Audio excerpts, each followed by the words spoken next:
Gertatutako erasoa. Emakume hau jasaten dugun biolentzia sistematikoa da, eta gizonek emakumeekiko dituzten botere harremanetan oinarritzen da. Desberdinkeria eragiten duten.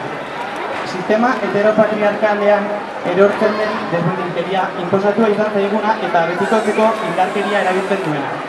Hala, biolentzia hau unibertsala ere bada.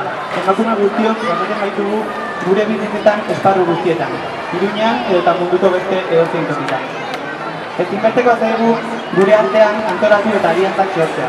Erasoei aurre egiteko sareak egundu, eta bat bera ere erantzunik gabe utzi gabe.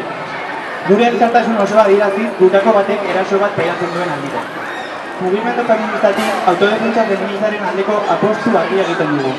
Indarkeria sexistaren aurka egiteko tresna integral eta eraginkorra izan. Emakumeen kontrako indarkeriaren gaitzespena gizartearen implikatuko duen. Erantzun sendoak ematen jarraitu behar dugu.